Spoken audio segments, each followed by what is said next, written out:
Hey listeners, have you heard of hikes? Not hikes or hacks or hyaks. It's hikes. Their name gets mispronounced all the time, sometimes even by me. Anyway, they've been in the fire boot game for a while now, and they just keep coming out with new technology for boots and footwear. I know, boot technology, but it really exists. They have the XR1 Pro, which is the standard station boot that's also certified for EMS and a bunch of other stuff. I wear them every shift. They zip up in the front. Sometimes I decide to zip them up, and sometimes I don't. Either way, they're crazy comfortable. Their boots are tough and hold up well. And it's nice to know a company is thinking about stuff like adding running shoe soles and laces to their footwear. Because we can't just be wearing stuff that won't stack up. They're definitely worth checking out if you haven't already, because the folks over there are doing good work. So go check them out at hikesusa.com or on their IG at hikes_America and use code THESIZEUP, all caps, to save yourself $25 off your order. That's code THESIZEUP, all caps, at hikesusa.com.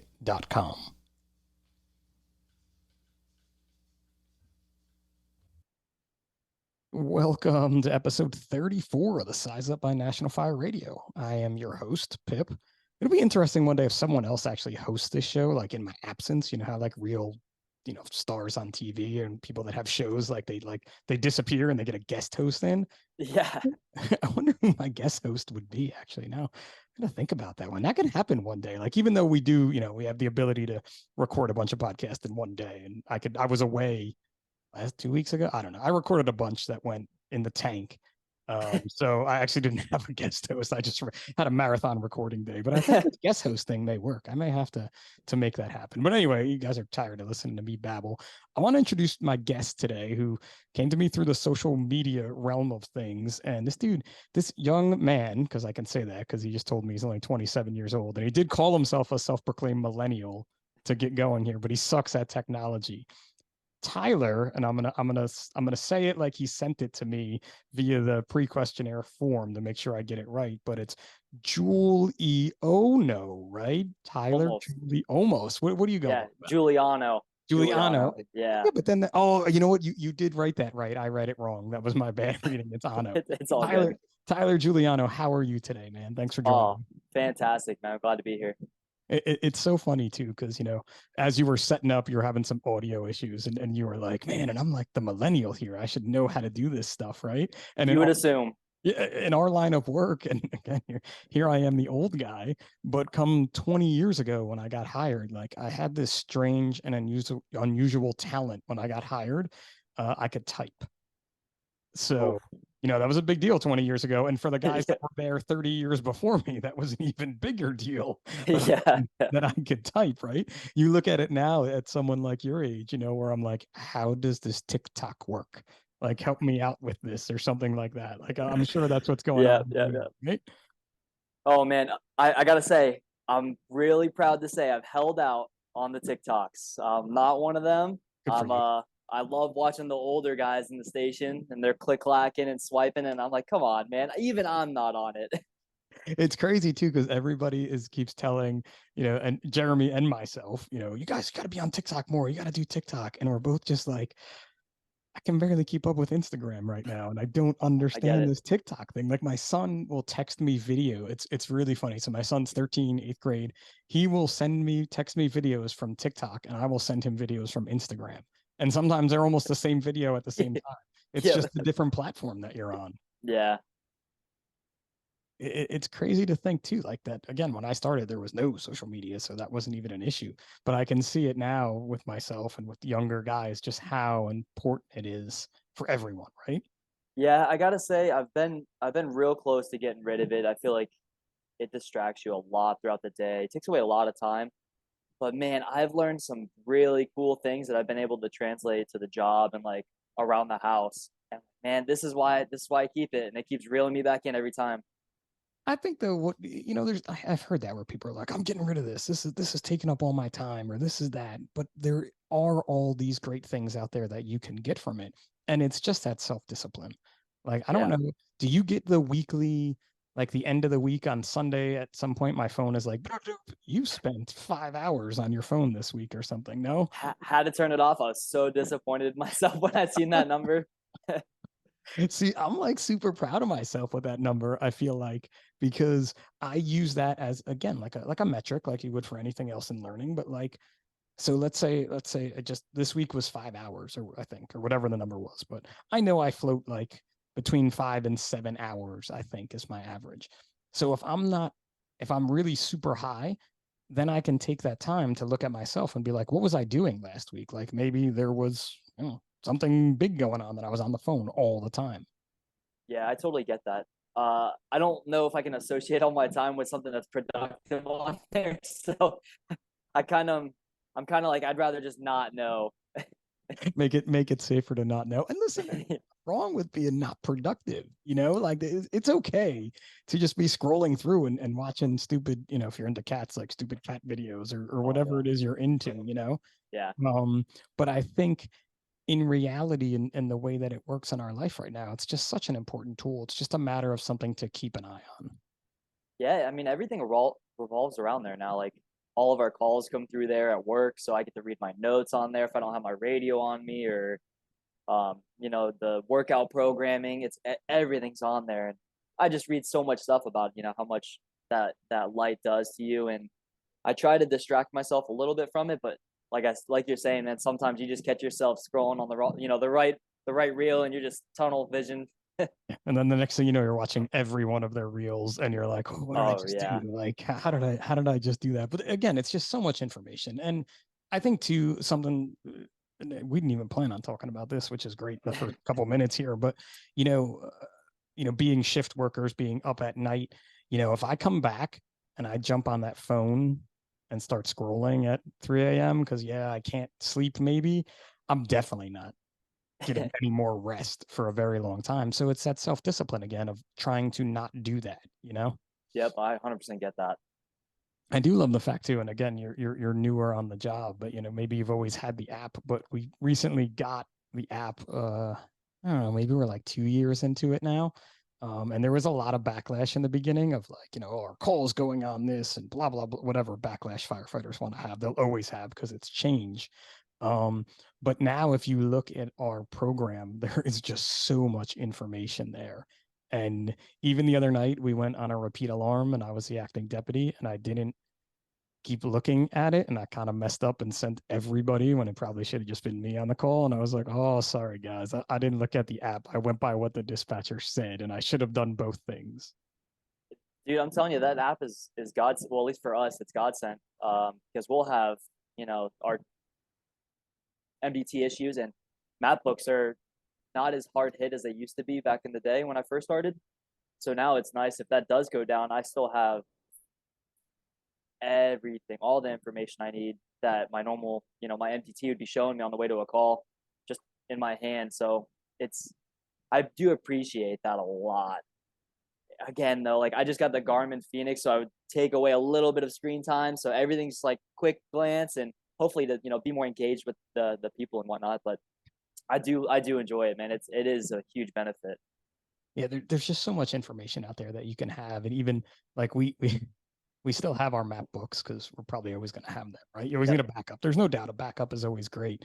But even if that system goes down, I'm trying to get onto another system before I go to the map book because Yeah. again, like they're just so old. And even to try to update them, honestly, it's just so hard with the rate and speed that things change. Streets change, numbers change. I mean, like it's unreal.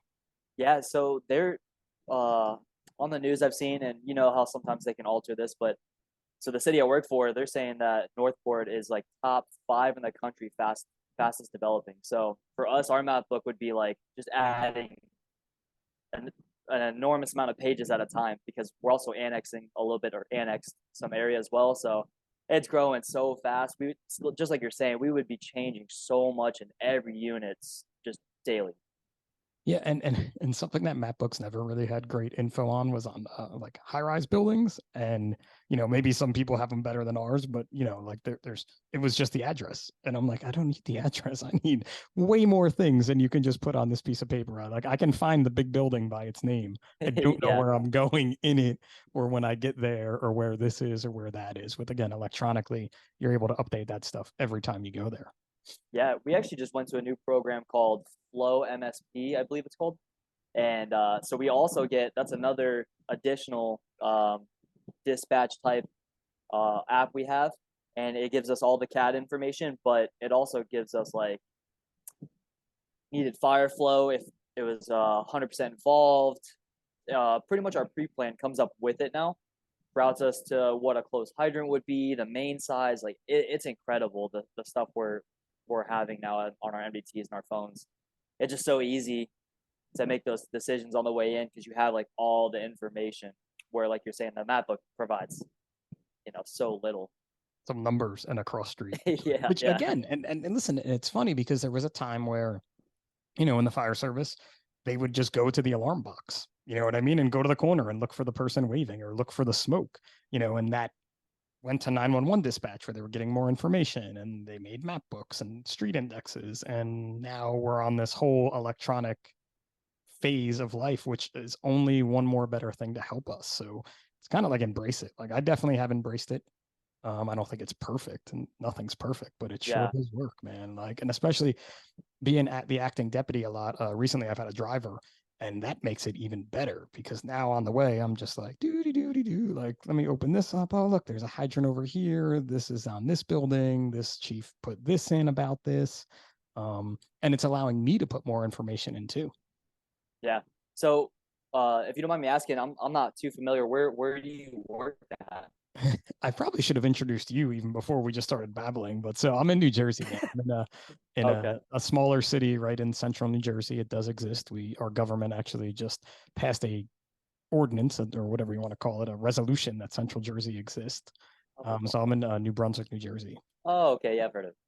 Very So cool. it's a very famous city. And Yeah, yeah. the first college football game was played here. For anybody playing along with my New Jersey trivia, New Brunswick, New Jersey was where the first college football game between Rutgers and Princeton was played. Rutgers won. And since then, it's kind of been a downhill program. But all right, let me be a good podcast host here at the 11th minute. But, Tyler Giuliano, tell everybody where you're from, what it is you do, and a little bit about you that I haven't already babbled on about. Uh, yeah. So I'm born and raised in Cape Coral, Florida. I work in Northport, which is just south of Sarasota, the city of Sarasota, and just north of Port Charlotte. I've been there for it'll be actually 7 years in about 4 days, and I've had another year of volunteer and some interfacility trying to get my feet wet. Wow, so you Prior, got hired. You got hired young at 20.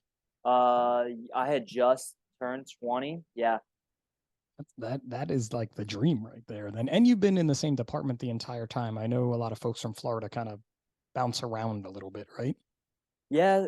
So a lot of Florida departments we have FRS, so you can kind of bounce around and take the time that you've built up already toward your pension, and just kind of hop around.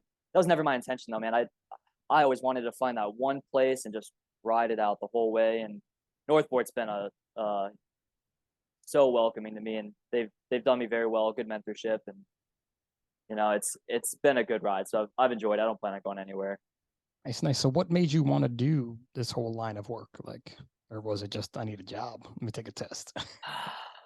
Well, probably like the cliche, answer to this always is I didn't want to do a desk job. I had been racing BMX for I don't know how long, up to the point where I made the decision, but a couple of years, and just always, was looking for that adrenaline rush. I just love the go go go type of lifestyle. And again, like sitting around all day, click clacking on a computer did not sound appealing to me at all. I can And understand that. yeah, so we do dual enrollment at the high school I was at, and I gave that a shot. And by the time I graduated high school, I had my Fire One, and then went right into Fire Two, and I was like, "This is it. I love this." That's pretty cool. So, dual enrollment meaning like you were able to be like a high school student, but then you also took Fire One in high school. Yeah, so my junior year was like I just had a single block of the day where I'd go to the class, and as long as you pass that, your senior year, I went only 50% to high school, and then 50% of it was in the fire academy. Oh wow, that is yeah, that would have been great for me. Oh, it was awesome, man. I mean, you're hanging out with the boys, doing, high school things, but doing the fire stuff also. It was just it was awesome. It was such a good time in my life. Yeah, it's probably a good again, like a good gateway into the fire service for folks who maybe, didn't have any family members in it or didn't really know. And when you're in high school and you're like, I don't know what I want to do. That's kind of, yeah, that's me, man. I have no family in the fire service. I'm the first one. Um and yeah, like I immediately knew once I finished that this was it. I didn't want to go anywhere else, and it worked out. Well, and do you get that, that true understanding of what it's all about. You had talked about the adrenaline from BMX racing and things. And when you can, for most people, it doesn't work out for everyone. There's definitely people that start into the fire service and are like, nope, this is not for me. Yeah. But when you're able to get that moment early on, that like this is where I'm looking to go, I think that is just a key for your overall career longevity too. Yeah, I will say though, man, I wasn't ate up in the beginning. I enjoyed it. I was obviously very proud of my profession, but it wasn't something that I was like super hungry to go out and do extra every day. Um, but until I went to the Orlando Fire Conference for the first, I was just off probation, and like ever since then, man, that fire was lit, and I'm so happy I did that so early on in my career. It's so cool because and you'll hear on a lot of episodes of National Fire Radio too, Jeremy talking about that spark, right? And that going to the conference and getting away from your department a little bit. You didn't go too far, you still stayed in Florida, went to Yep, a local conference. It's I guess it would be considered a micro conference, but it's a bigger micro conference. I know I've heard of it's it. I big know for some, Florida. yeah, I know some folks who've taught at it. But when you go there, give us that experience a little bit for you because you're a younger firefighter on the job and you went and what do you got? So being a young buck going to these things, like I like to consider myself in good shape. I got humbled real bad on Basil. He does one bad day. This was Yep. I don't know how early on in his program this was, but I went with two guys from my department, and I quickly realized I can't walk on water. But the camaraderie and the guys you meet there, and fire up the night at the end where all the firemen go out and essentially celebrate surviving the weekend, and it's just you come back and you feel so confident, and just building on that each year, doing that every year. I've done that. Actually, last year was the first year I missed it since I've started in the fire service because of we had our daughter not too long before, That's and a good reason to miss too. Very good reason to miss the fire conference. yeah, it was a tough sell on the old lady, but um yeah, it leads down a lot of avenues, man. I've luckily been able to do some other cool things that because of that spark in the beginning has led me to, and you know I never look back. Super happy that I did that. Well, I think too, a lot of people have some fear when they go to a conference, like you're saying, like you got humbled real quick, right? Because that happens to all of us when we're there, because you're going to learn. You're going to learn from instructors that know more than you about the topic that they're instructing for sure. That's why they're instructing it. That's why you're the student. You almost want to be humbled because that's how you're taking in all their information that they're giving you. Yeah, I met a lot of resistance from my department when I first did it. We weren't in the greatest spot as an an environment anyways at the time, which luckily we're well past that. But met a lot of resistance saying like, "Why are you doing this? We do great training here. I'm not gonna go there to get criticized or yelled at or whatever." And after a couple of years of slowly gaining a little bit of tenure with my department and some trust with the guys, I was like, guys, I promise this is not how it is. We That's what did have most some guys go prior to me, but after I went, I want to say it was maybe like 3 or 4 years in, we had a group of like 20 go all the way to officer level. And I think, I mean, we all had a great time. yeah, I mean, A and lot of return customers. you see that too, like people going back and back because they have that misconception of what it could be. Like I've done a lot of training classes, I've been to a lot of places, and I don't think I've ever seen someone get yelled at. You know what I mean? Like I've seen the Oh, intensity get kicked up a little bit, maybe. yeah, But the folks that are teaching it aren't teaching it to say that they're better than you. They're teaching it to make you better and teach you things that you may have never thought of or learned. And those are some of the parts that I love about it. Recently I haven't been able to take a lot of classes, but I've gotten the opportunity to participate in a lot and observe a lot. And even just the learning that I get from that, like nothing beats hands-on and being able to do it. But even if you're just watching these hot trainings, you can learn from them. absolutely. And so what I did take away from, if you do feel confident and you're good with your skills and you go and it's maybe a repetitive class that you're taking, maybe you don't get humbled, but it's still reps. And like for a lot of departments, including, ours, we're not getting, fire duty like they do up in New York or Delaware. Um, so worst comes to worst, you get a couple reps in, hang out with the boys and the girls, and get to uh, you know, keep that spark alive. Yeah, no, it's definitely a big part. The reps always matter, and it's just we have some rookies. When I was on vacation, they had their first fire, and typical for us. I mean, literally, well, not typical that it was around the corner from the station, but that's where it was, the one that they're assigned to. So they're there within 25 seconds. I mean, the engine driver had time to walk out and look and see the smoke column while everybody else was getting dressed. That's how close they were. Um, and so I checked in with the officers that they were working with when I came back from vacation, and they were saying, yeah, they all did a good job. Checked in with the rookies, and I mentioned like how close it was to the station, and they were like, yeah, but we were just coming out of the academy, and we did all those 2-minute drills, and like we were ready. And I'm like, yeah, but everybody else wasn't though. Like just thinking like I would not be ready in the time it took us to get there 100%, not as much as they would be. And it's those reps that really matter, right? Yeah, yeah. I mean, everyone's guilty of it to a certain degree in some kind of area. We feel pretty confident that we could put our gear on in a fast, efficient manner, and maybe that goes by the wayside for a little bit. And moments like that, you're like, oh, maybe I should kick it back up a notch. Well, the odd part too is like literally when it's that you just said like fast and efficient manner. Like I bet I would be really close to keeping up with those kids, but they're still going to be faster than me. There's just no way about it. They're going to be faster than me. Yeah, But it's one of those things where when you go to a conference like that and you take a class like that, you're able to get in those reps, and those reps aren't in that necessarily stressful real environment. yeah. So I'm gonna do a quick plug. If anybody that does listen to the whole three viewers that may know me and get on this, um, I went to FTTN, and man, talk about just repetitions on such basic evolutions, but you you solidify those so well that it doesn't have to be like elaborate or anything like that. And man, is it so beneficial. Well, That I was a think great that's it experience. too. At times too, you think training has to be like psychotically elaborate, and it's really hard to make training elaborate in anything that you do. There are definitely ways to do it, but that gets more complicated. And then the drive to want to train goes away, where sometimes just the simplest things really, really help.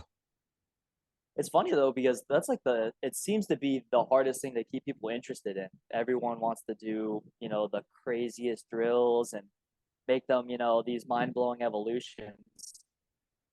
And I totally get it. I love like I'm in the tech world as well. I love doing all those things as well. But quick, easy mask up drills and to throw a ladder, like so repetitive, so simple, but so easy to recreate in almost any environment. Yeah, I mean, I've said it before when I went from being the engine captain back to the truck captain, I was like, I got to throw some ground ladders with the boys because it had been a minute for Yeah, sure since I was like, let me throw this ladder and let me yeah. move this ladder and let me think how, my body has to position under this ladder. And get humbled in front of everybody a little bit, but also have them be like, hey, how do you do this? Like, you maybe show me a way because you've been riding truck now for the 7 years I've been over on the engine, hauling hose back and forth, and having those moments too, that alone reignites that spark. I feel like for me, I have to reignite that spark every time I walk into work. Yeah. I could totally relate to that. I mean, if you're hitting it hard nonstop, eventually there's got to be, it's inevitable, right? You got to slow down at some point. Yeah, So 100%, there's man. just no doubt about it. Yeah. Trust me, you're going to slow down about it. And and I can give you some times when it's probably going to happen, just predictability a little bit. But your daughter is 10 months. 10 months. Oh, okay. I So thought it was more recently than that. real recent. Yeah. So I'm sure that's not too recent, but I'm sure in those 10 months, you've had so many changes going on in your life at home to translate to your workday, right? Oh my gosh. So yes, we had her about maybe a month and a half before my promotional test. So I quickly learned time management. We moved into a new house within these 2 months of having her. So I quickly learned patience. Uh, and then yeah, just try the time management thing is for sure one of the biggest things. You got to fit everything in between that nap. Yeah, oh, dude, for sure. I mean, there's like, and again, where are we at here? So what's today? They started school today, 13 and 10, right? So I was, and when I saw you had a little one, I'm like, oh, we're gonna definitely talk about that because he could take me back to those days where, yeah, you're squeezing everything into that nap time, and you're squeezing everything into, you're holding her, and now it's, well, 10 months is you're at sweep the leg time now, right? She mobile. We're real close to walking, Sweep the really leg, close. dude. Best advice I can give anybody: sweep the leg right now. Take him out. Then life's gonna change again, right? And again, and it just keeps changing. And then, we decided to have a second one because we were pros at the first one, and you don't realize how hard you can't squeeze things in during that nap because for us, the other one was like, "What's up? Let's play." Yeah. Right, my little brother's napping now. I'm here to play. I barely nap anymore. And I'm like, wait, I'm really tired. I was up all night last night. So again, it's that evolution of things that I really feel like that's kind of what we're getting into in this episode more than anything. Is just you having to adapt to evolving, right? Yeah, 100%. It's been cool because they grow so fast. It's like, I do a 48 and I come back and now she's like babbling in a different tone or like something changes real rapidly. And I'm like, where did this happen? Where did time go in 2 days? You Yeah. know? That's so So it's quick, been cool. especially I've at been that appreciating each day. Yeah, each each day. day's been it's been cool. When you like when you can react with them. I mean, now it's very different, or I should say not react, when you can interact with them that way and understand their reactions. It's so different than now where like sometimes I'm saying things and my boys are like, stop talking, old man. Like, Yeah, we hear that quite a bit. So I've been trying to. Everyone said, appreciate it now because you're gonna wish they were this age at some point. So I really it's try to take that personal. it's the truth. And especially too at our job, and I'm guessing because you said it, you work 4896. No, no, no. It's 24, 48s. Just every now and then, overtime or a swap comes up. Oh man. It makes it even harder, right? Like, because I thought you meant you were away for 48 hours, but you would be different in Florida because most places in Florida do 24, 48, right? Correct. Yeah. I believe it's typically a little bit of the slower departments volume wise will do the longer shifts just because it's more manageable, running a couple calls after midnight and then waking up and hitting it hard again for another tour is strenuous, as everybody knows. So You for know, that to be consistent in a busy department, I'm sure that would be taxing. it's hard. I honestly, I mean, I'll be quiet about my shift schedule because it's not 24, 48 and it's not 4896. So we can just leave that at that for now. Who doesn't like the smell and feel of leather? Looking to fulfill your custom leather needs? Well, as we say here in Jersey, I got a guy. Rob over at Ridgeway Leatherworks is literally that guy. Several years back, I happened to be sat next to him at a mutual friend's wedding, and this dude told me more about leather than I ever thought I needed to know. His passion for his business is evident in the quality of his work. His team and his family hand make all their gear. So whether you're looking for a radio strap, a radio holster, a pair of suspenders, a chin strap, a locker tag, or really anything leather related, Ridgeway is the place to go. So check them out at ridgewayleatherworks.com or on IG at Ridgeway Leatherworks. And tell them Pip from the Size Up sent you, and maybe you'll get a special Jersey treat in your package. I know some folks that do the 4896, and I'm like, how do you do this? Like, how does this work in your life? And they all say it took some getting used to, but the option of 24/48 versus 48/96, they'd rather do the 48/96 just because of that extra time off. Yeah, I've heard that as well, but I'm still a little weary about it. I like the, you know, one quick shift. If you're at a busy house, I mean, you want it to be one sometimes, you know? Yeah. I know. Like when we do overtime for us or swap or something, you could be on up to 36 hours, and that is more than enough time for me. I feel like, sure, could Yeah. I power through the next 12? I suppose I can. I mean, I have, during storms and things. But do I want to? No way. Like, and at this point, I'm like, after 24 hours, I'm ready to go. Like, Yeah. where it's just like that it's a super long time. But for the baby, when you come home after that 24, again, it's like a totally different little person there. Yeah, the interesting is uh I used to be a big napper and I'll admit sometimes I squeezed one in like this morning I did. Um but coming home and sometimes you don't have that option. Oh, all you want to do is just like just please just hang out for like 10 minutes. It is definitely a hard thing to do. And even I definitely am not a big napper, but after a rough night on the car, I definitely need a nap. And the other day, my boys were still home. They just started school today. And so I had taken a nap and they caught me and they were like, we didn't even see you on the couch over there. Like, what are you doing? And I'm like, dudes, man, it was a long night last night, man. I just needed a couple minutes here. Like, appreciate you guys doing whatever you were doing. I'm like, no one's bleeding, right? Like everybody's Yeah. good. But it's those things where like knowing your body and knowing you need it. That's a big part of being a parent too, though, because if you know you need that nap with the baby, take the nap with the baby because you don't want to give the baby you without the nap. Is that an easy way to put it? Yeah, 100%, man. That's a very accurate way. If I read something where it's like along the lines of just remember if you're tired and you're portraying that as being tired, the baby always sees that. Like that's just who you are now.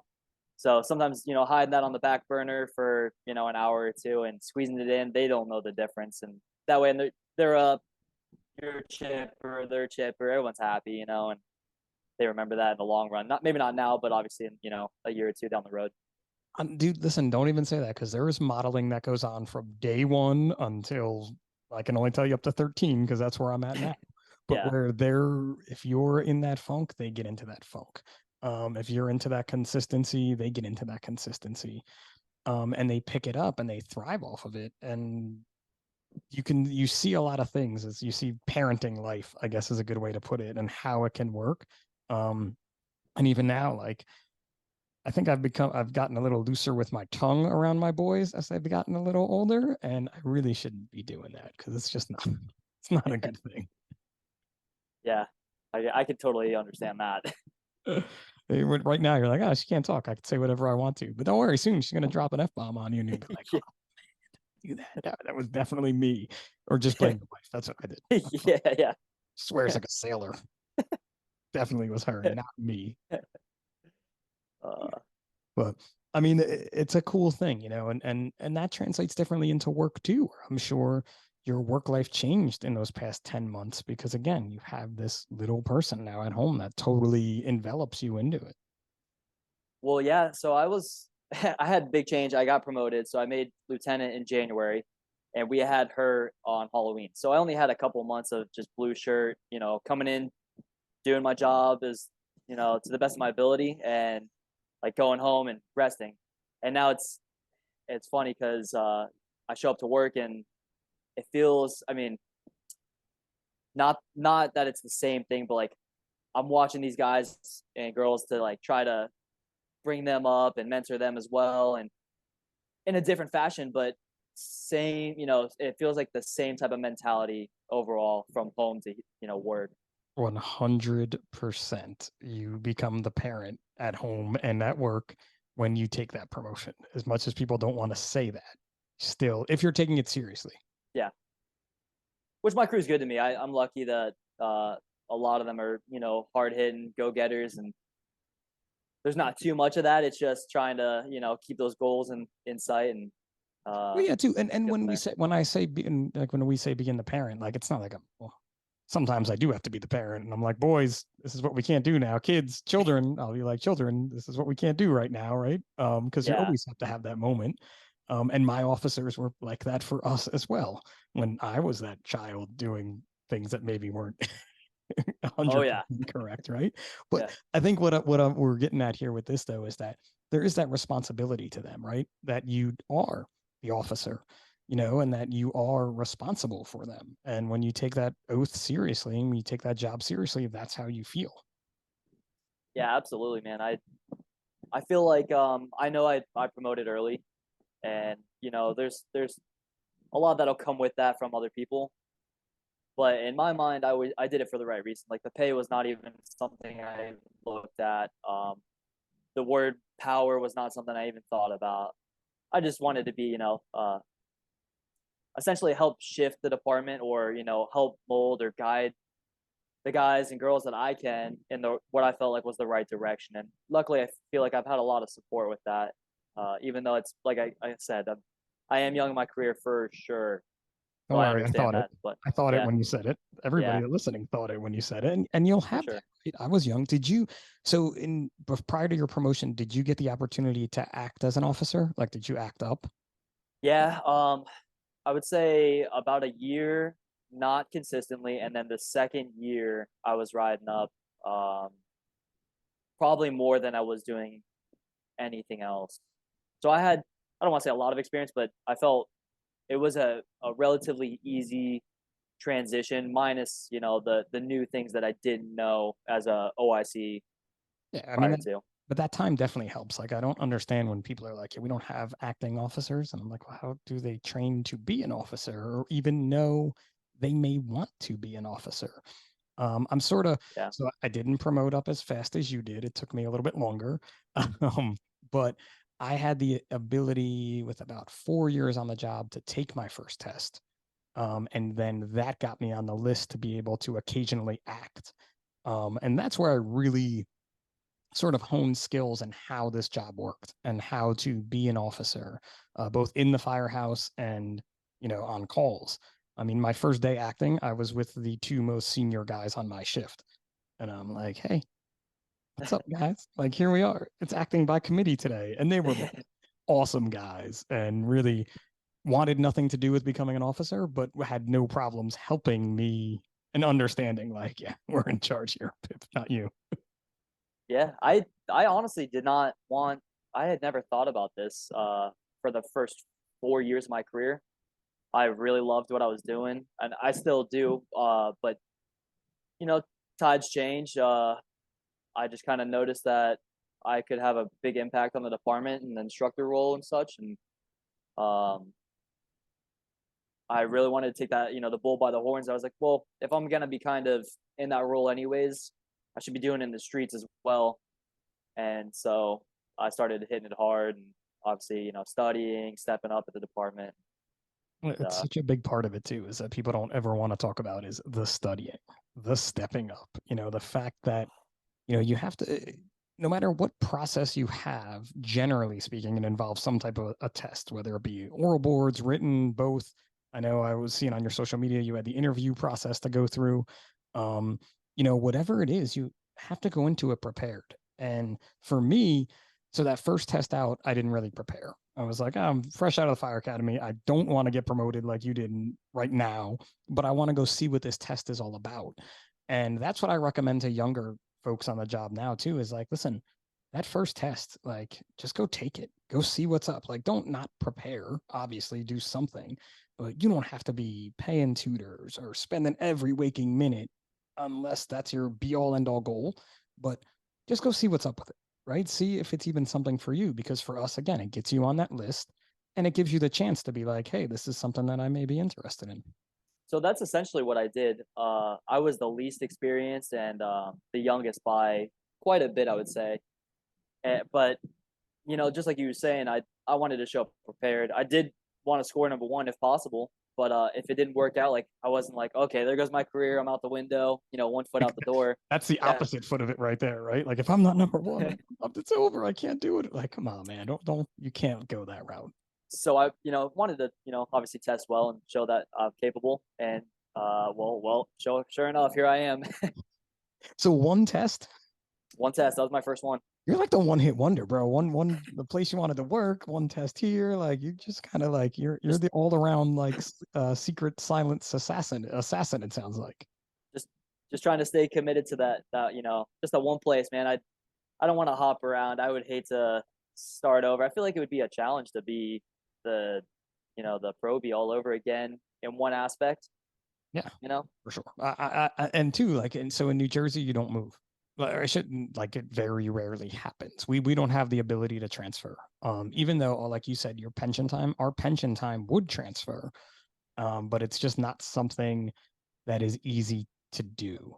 You have to go through the whole testing process again. You have to move in some instances to get live in the right city. So it just doesn't happen. You're always in your place. Wherever you decided to go, that's where you're staying.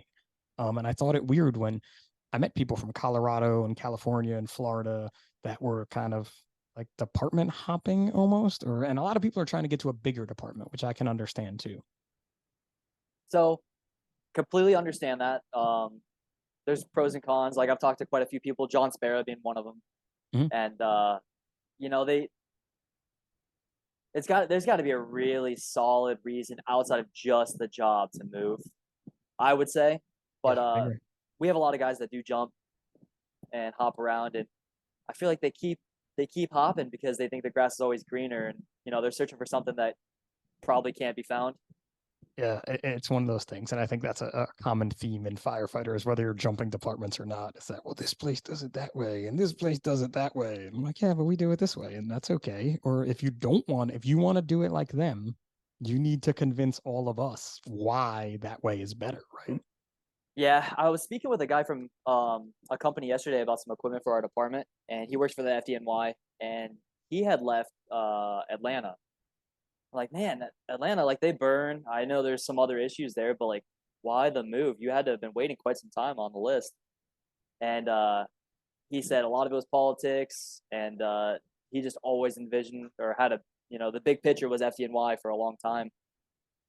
And again, like you gotta probably love New York to live there. If you've ever been there, like driving through the city, and it's a lot. I don't go there. Oh, I live an hour and 15 minutes away from there, and I don't go there unless I have to. I totally get it. But yeah, I'm sure there's got to be some good reasons out there. Yeah, and But again, it's one of those things, to each their own, you know what I mean? But even for you saying like you already had a plan that you wanted to stay there. You know, I already had a plan that I was staying because there was the option wasn't necessarily there. And especially too, unless you do it right in the beginning.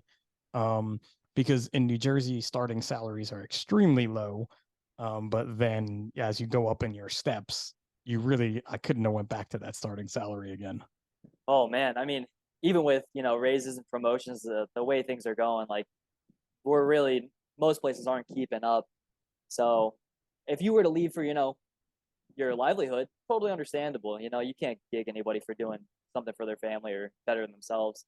But chasing the fire, chasing the smoke thing, I mean, I feel like as soon as you make that move, It's not going White to be there Cloud, anymore. Yeah, yeah, yeah, it's not going to exactly. be there, right? Like, or it could be gone. It could be. I mean, we tell like my again. I'm like what you're saying. We don't do a lot of fires, but we go to them. You know, we have fires. We're just it's not every day. But is it really every day for that many people? Probably not. You know, that number is smaller and smaller and smaller. Even the folks, Baltimore, Atlanta, or in certain areas of the FDNY. And there's certain areas of the FDNY where that company may go to less first due fires than you do every year. It's just not always what you think it is. Yeah, the smaller departments, man. I mean, those are the ones that do burn. That's the place to be. Everyone works. There's not a lot of garden gnomes. Everyone's getting their hands dirty at some point. Or if you are, you're really noticed quickly because there's Oh not yeah, many folks there. So I mean, we run three engines and a truck and a rescue occasionally. So we need everybody, man. It's all hands on deck, whether there's 25 people that day or there's 14 of us. Everybody's going to work. yeah. So does that change day to day pretty often? Your guys' number, your count? Yeah. Oh Based yeah, off of, vacations, sick leaves, personal days, military, this, that, the other thing. Our numbers fluctuate. The 25 number is brand new. We just put on a rookie class a few months ago. and got each shift up to 25 people. When I got hired 20 years ago, I made 18 on a shift. So Okay. now we're up to 25 on a shift. So the number fluctuates with what you're going to have depending on a host of factors. Yeah. I get that. But you'll have that too, where, sometimes if we're fat, as we call it, and we have a smaller fire, guys are like tripping over each other. You're like, I don't know what to do in this hallway. Then we'll be thin and we'll have a fire, and you're literally doing everything that day, and you're wishing everyone else was there. So it's not the grass isn't greener again. Stop looking. Yeah. That could be a good name for this episode. Stop looking, the grass isn't greener. Like I like that. I like that a lot. I had another one written down, but now I'm thinking that one may be better. But we've been talking about the job so much, and that's what you wanted to talk about initially when you reached out. I'm like, I don't always talk about that, but I got really interested when you talked about your BMXing. Would it be BMXing? BMXing? Uh, sure. Yeah. Right? For Yeah. riding BMX. Yeah. And I went back and I scrolled through your Instagram, and it's hysterical to me a little bit because it's like you can see where the tide changed because there is just like BMX and then fire and maybe like a BMX picture here or there. So like, how did you get into it? Like, My dad raced when he was really young, and he kind of grew up in that realm when he was in New York. And so when I was old enough, me and my brothers, he brought us to the track. He's like, "Hey, let's just go check it out." And down in Naples, that's the only one we knew of at the time. And we're watching, like, "Oh, that seems really cool." And so, sure enough, like, it's funny. The Spark did it once or twice and was like, "This is it again." Uh, and I raced for, let's see, 10, 10 years. I had just turned professional right before I got uh, hired at the fire department. And as soon as like that happened, I knew probationary year, any any big leave of absence could, make you terminable potentially. So I raced my last national race in Kentucky, and I had already known that I got that offer, and you could tell like in my head that that that fear switch was hit, and so I was very timid, and I was like, okay, that's it, and no, it's not timid. It's being smart. I mean, right? Like when you're thinking of a career, and I don't know, you tell me, can you be a career pro BMX racer? Yeah, hard. yeah, very very hard, like Olympic level or pretty close to, and you have to be very good at branding, which that wasn't really my thing. I don't like to sell myself, you know. Gotcha. Me neither. Yeah. So no, it's very hard. Like you're racing for a couple $100, Yeah. maybe $1,000, $2,000 at a bigger race. And I guess like the X Games, even like to that platform of it, that helped grow it. Cause I would imagine you were probably, I just watched a documentary about Shaun White. So it's making me kind of make a comparison to you and Shaun White in my head because of your age and all of that, maybe. But did that help in a way or not? I wish I could compare myself even close to the accolades that guy had. But so not so much. We're I want to say it was in the X Games a couple of years, but it was almost like a different format. Gotcha. UCI is the big agency or organization that runs BMX racing at like the top tier levels. So Olympic level. And I wasn't at that. There's two classifications of pro. There's like single A or double A, or now it's called elite. Um, and I was single A. Like I was just getting into professional level at 19, and like made very little money. I was doing it for the love of it.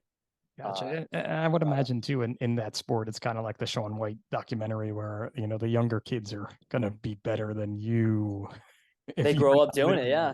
yeah, like, and you're not literally at the top of your game, like, did you watch a documentary about him or no?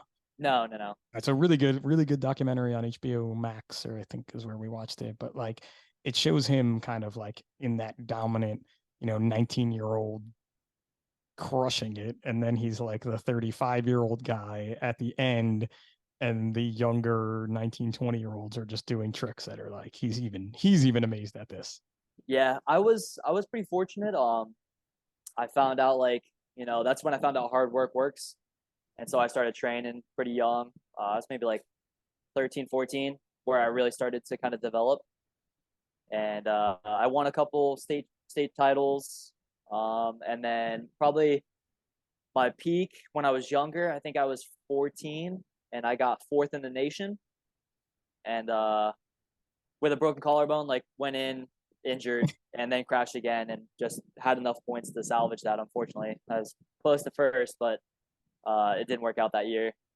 And then towards the end, like right before I went pro, I think I was top 20 in the nation at the like expert level, which is the age group I was in was like really close to professional. Like that's where you made that bridge. And that's when I got the call, and I was like, I'll try, and quickly realized like It's not it's going to gonna work. take a lot. Yeah, it's gonna take a lot.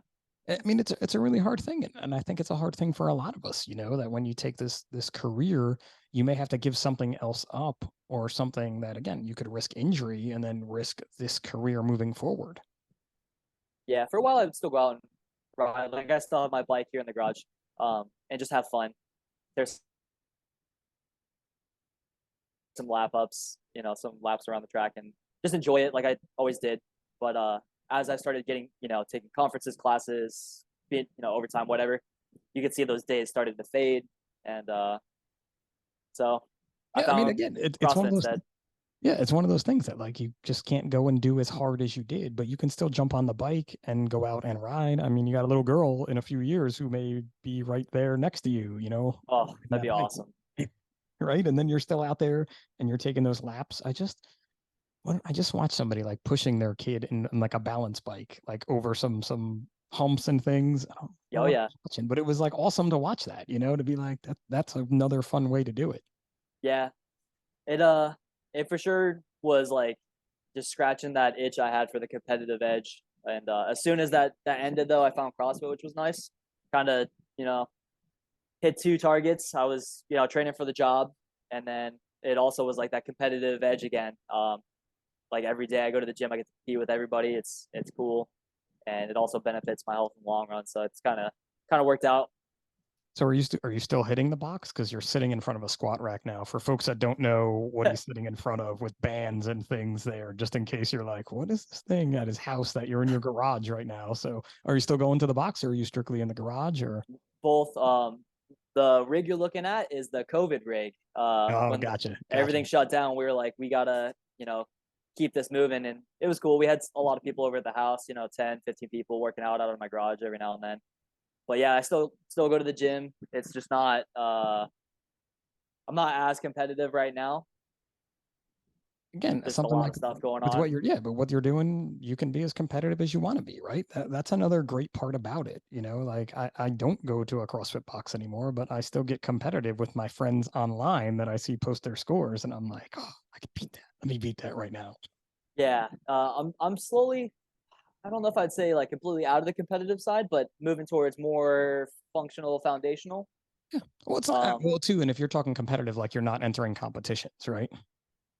yeah, like I was for a couple years doing quite a few, Yeah. and having some success, if you will.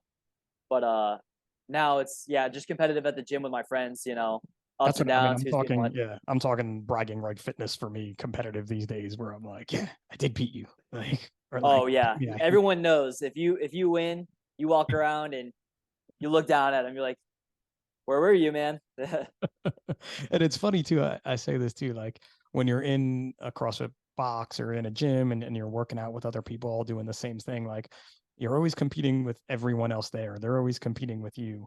You're always a rabbit and you're always the turtle type of thing for someone and vice versa.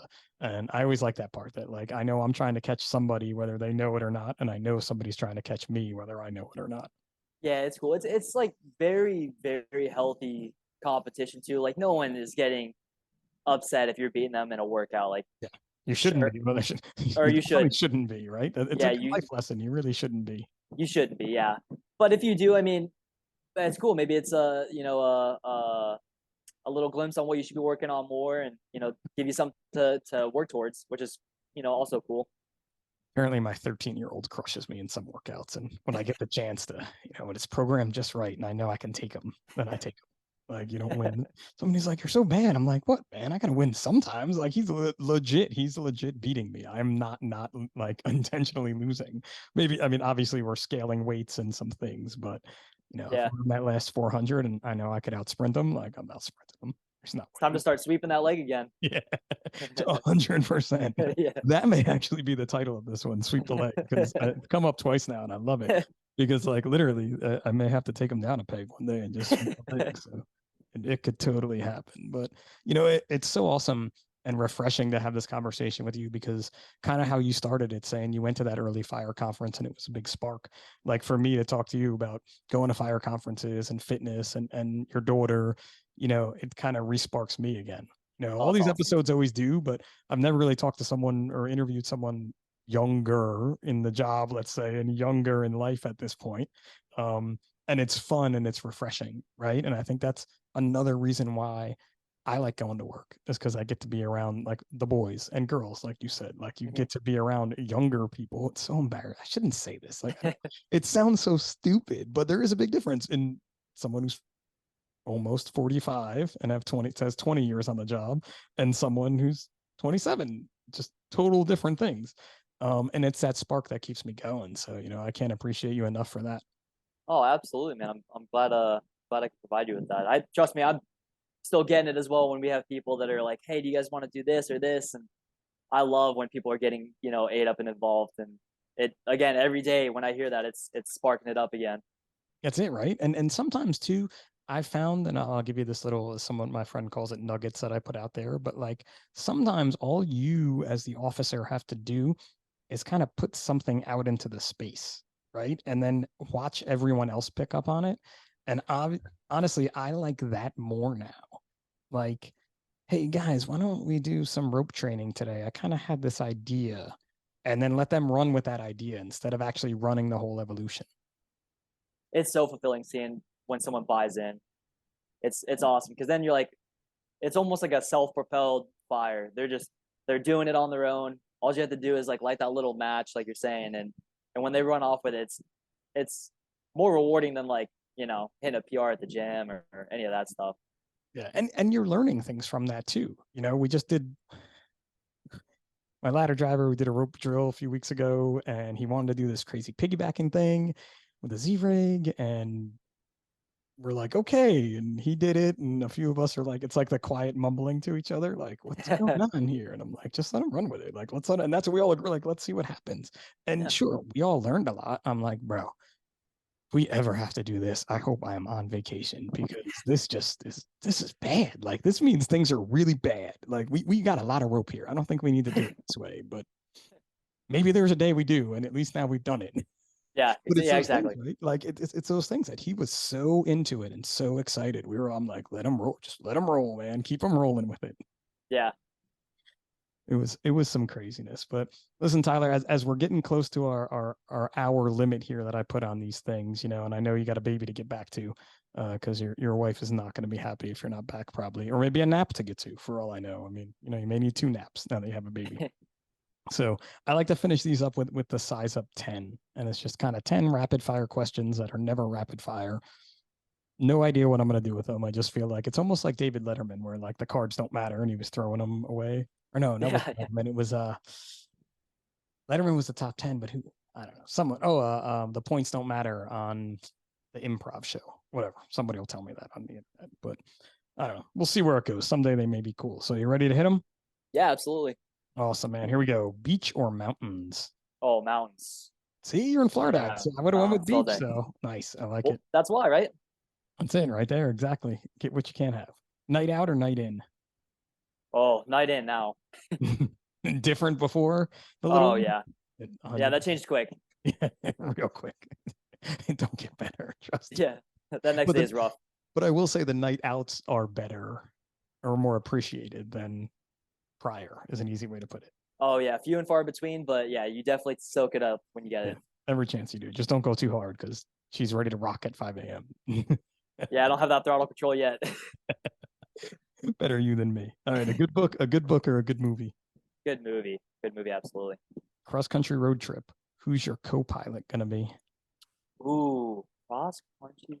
I gotta say, my old lady, right? If she watches this, she's gonna be super upset if I say anybody else. So what if she wasn't gonna watch this? Oh man. If she wasn't gonna watch this, uh, I don't know.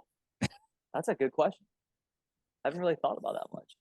All right, Morgan Freeman, right? Morgan Freeman. more, Yeah, more than 100% right yeah. there. He's narrating the whole thing. Nice. I like it. No one's even ever said a celebrity either. So I may have to add to that question. Like, and your spouse is not gonna watch this. Do you make your bed every day? Absolutely. At work I do. Yeah, Good man. I have to add that because if she watches that, she's gonna be like, "Do you? I No, may you need to don't." get her on the podcast next. She may have to come on in a couple episodes. All right, $1 million right now that I don't have, or go back to being 18 with a redo. $1 million now, man. I feel like everything's going well. You know. It's because you're 20 effing 7. Yeah, it's not that long ago. Moving along, yeah, it's moving along. Highway or back roads? Back roads for sure. A bucket list place to visit. Ooh. A bucket place to visit. Uh, it's got to be Europe as a whole. You know, kind of. There's the whole continent there. The whole. We just want to explore. Hopefully next year we're gonna get to explore that realm of the world and just kind of hop around and see what it has to offer. It's a great time. I highly recommend it.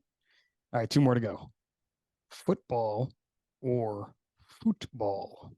Oh, neither. Oh, all right. I don't watch either of them, so it's hard. You know, Honest answer. Honest yeah, answer. X Games. We'll call it X Games. Then. I watch a lot of motocross and UFC, so I'll throw those out Gotcha. there. Gotcha. All right, last one. And again, this one, I don't know if this one even qualifies for you, but the best advice you could give to your younger self. Best advice I can give to my younger self, man. Uh, make those mistakes then, man. You know, make them young. I like it. I like it a Yeah. lot, man.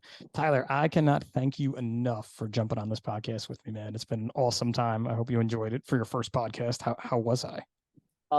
Easy, man. The cherry's been popped and it was smooth sailing. I appreciate you making that so seamless. Sweet. And you mentioned your Instagram account, but anybody that wants to follow you, where should they find you on the IG or the TikTok? You can throw a TikTok out there if you like now. Nope, no TikToks. Just on, Facebook. You can find me at obviously my name, but Instagram's Tyler_Giuliano 203, and I post every now and then about the old lady, BMXs, and firefighting. That's really it.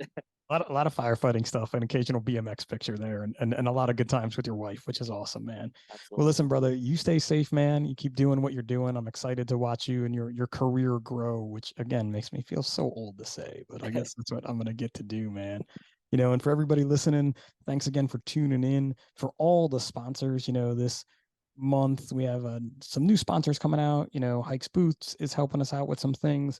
My boy Lenwood, if you're watching on YouTube, he's got his fundraiser for Maui going on right now at Notorious Fire Company. Make sure you check him out, show him some love with some awesome stickers.